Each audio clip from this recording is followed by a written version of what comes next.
This is the 2024 Nissan Pathfinder Rock Creek. Is this the trim level that has it all? Hey everybody, it's Tom from Vehicle Visionary. I hope you're having a great day. Today I'm at Orr Nissan in Shreveport, Louisiana, and we're going to go over the particulars on this Rock Creek trim level for the Nissan Pathfinder. As always, there is a link in the description of the video to the Orr Nissan website if you want to come in and buy this model, or maybe look through inventory and see what else they have available for you. And one thing that's going to separate this model apart is that you have a unique front fascia to the Rock Creek trim level and a unique grille. So a little something that's different if you want to look different from all the other Pathfinders that are out there that are other trim levels at least.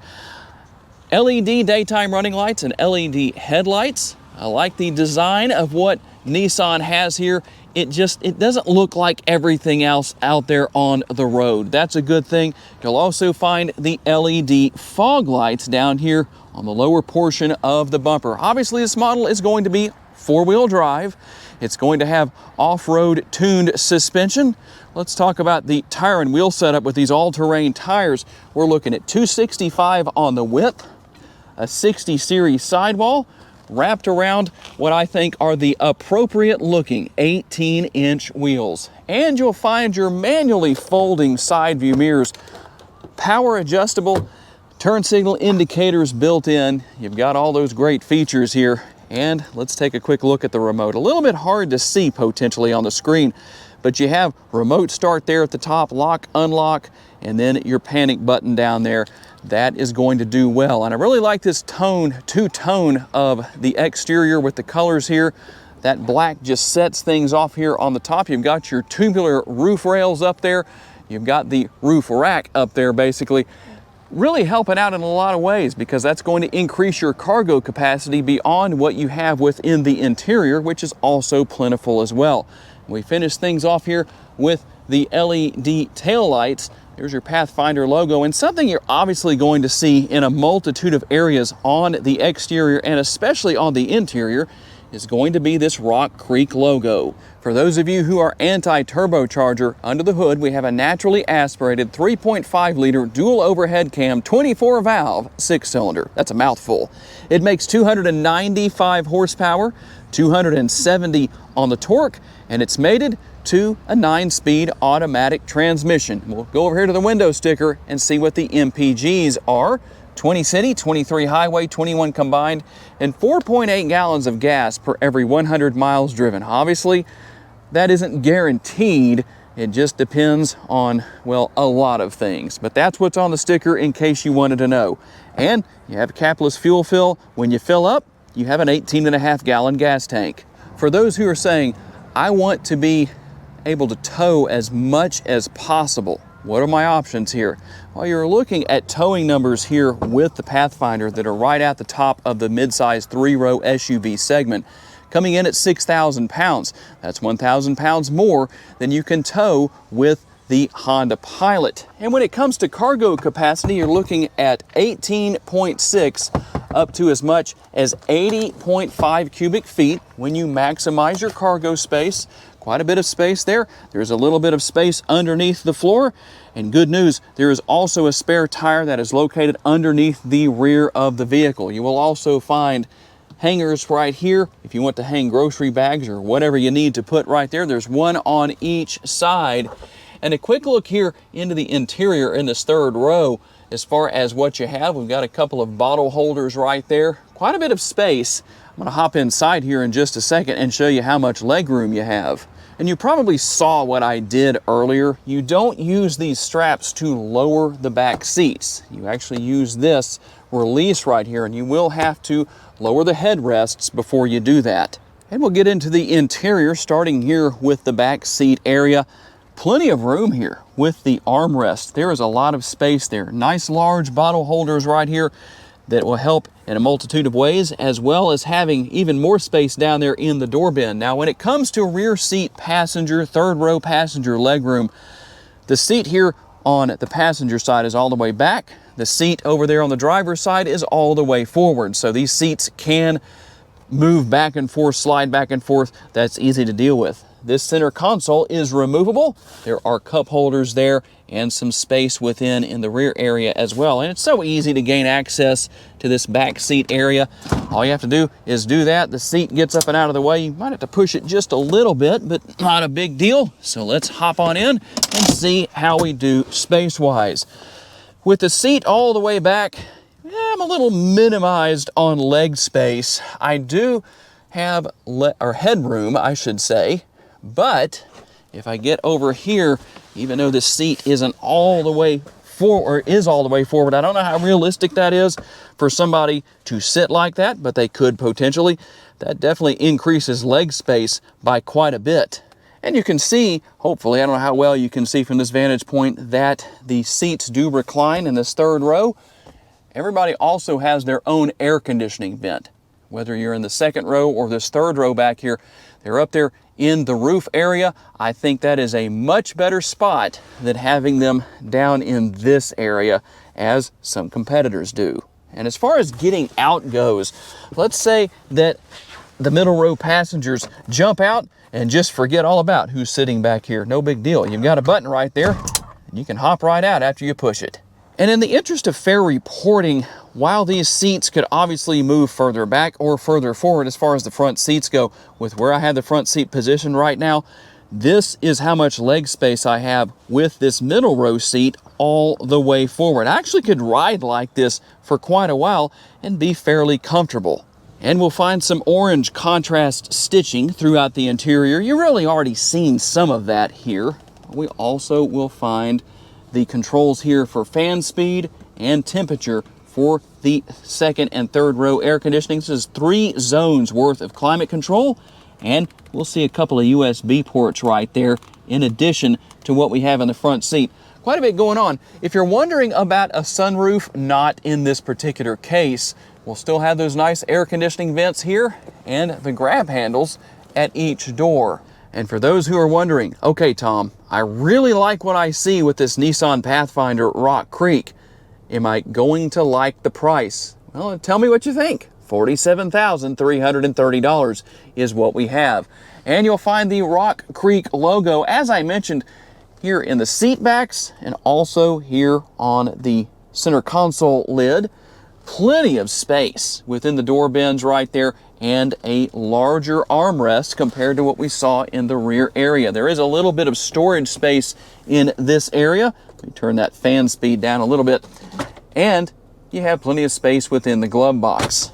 Over here on the driver's side door, the controls you likely expect. And then we'll also have the ability to drop the release right here, and that will allow you to adjust the tilt and telescopically adjustable steering wheel.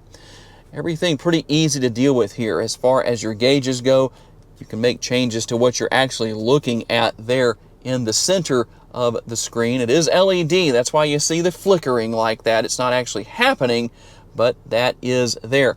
And analog gauges, something we don't see as often as we used to in the past. And while the time is incorrect, the temperature, unfortunately, is not. 82 degrees, and the humidity is rather high today. I'm sacrificing myself to make this video. Not really, it's not that bad, but it's going to be in a few months. Here are your steering wheel mounted controls. You can see what all is there. You have your shifter paddles. If you're feeling sporty and you want to work your way back and forth through that 9-speed automatic transmission, well, you can do that. In fact, you can also change driving modes. You have auto right there. You have eco, sport, tow mode, and then we'll work our way back up to the top where we see that we also have sand, mud and rut, and snow. When we went to sand, here's what came up on the infotainment screen. So you have your camera right there to let you see what's going on in front of you and around you.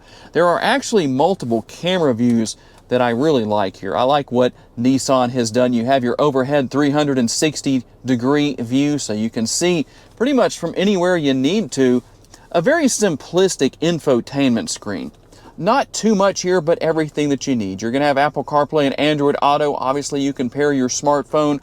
Everything is here. You can use what I call the hunt and peck method to find your way around and do what you need to as far as making changes or getting information on the vehicle that you might need to know about. Pretty easy to deal with, that's for sure. Here are your controls for the radio, volume, changing stations right there. Not really anything that's crazy out of the ordinary here, but depending on what else you might have looked at, it's always nice to see these physical buttons, including for your dual zone climate control. I talked about there being 3 zones of climate control, 2 in the front, 1 in the rear.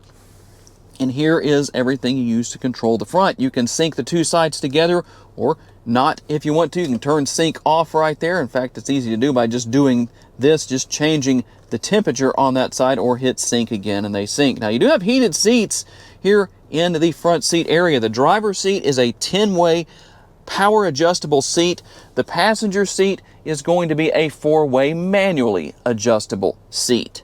And we have some more connectivity options, as you can see right there with the USB options, and there's a 12-volt up there. And I like this shifter style because it fits so well in the palm of your hand. All you have to do is push that button on the side and you can go into drive. You can do whatever you need to do, go into reverse, push that button to go into park. We have our power parking brake here, auto hold mode.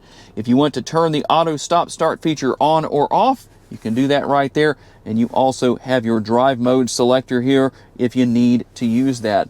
And there's your Pathfinder logo on the front of the lid for the center console that doubles as an armrest.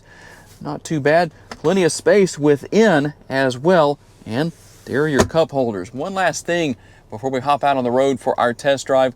There is the upper console. If you're curious to know what all is there, well, there is your answer. You have a sunglass holder as well. Okay, here we go on our test drive with the Pathfinder Rock Creek.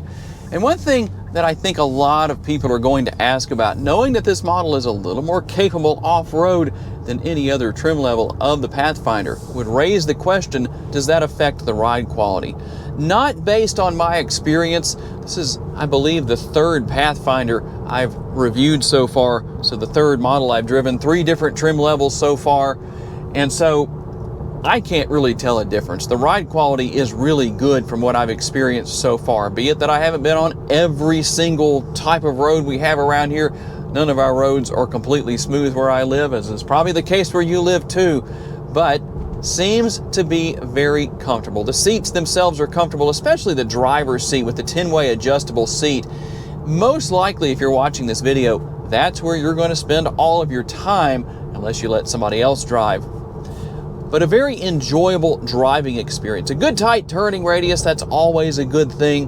The technology here is nice and easy to use. And the good news, as I mentioned earlier in the video, is you have 0 turbo lag because you have no turbocharger. That is always beneficial for those of you who don't like such a thing. Now let's see if we can make as nice of a turn here as the BMW just did right there. I'm pretty sure we can because this Pathfinder has a great turning radius. I hope they don't think I'm following them. You never know in this day and age. People might think that, but I'll stay back a little ways. Easy to see out of. One thing I did not mention earlier in the video is if you look over your right shoulder and you're not completely sure if anybody's there or not, you do have a little bit of a blind spot. You do have blind spot monitoring built into your side view mirrors. So a lot going on here. A very comfortable ride quality. I think I could sit here and drive for quite a while and be comfortable on a nice long road trip. Even though we do have cloth interior, still very comfortable. A very well-versed vehicle that's very capable in a multitude of ways, especially for those of you, it kind of seems strange talking about this, although I know there's some out there who later in the year than early May when I'm shooting this video are still potentially dealing with snow, especially up there in those mountains, those high altitude areas in Colorado and other places. Maybe you're in Canada. Well, the good thing about this has that snow mode. I showed you all the different modes earlier, so you can go into 4-wheel drive and you'll be in good shape driving in snow, ice, whatever you need. This model is equipped, this Pathfinder is equipped for everything you're going to face. Okay, tell me what you think about the 2024 Nissan Pathfinder Rock Creek. Is this the trim level that has it all?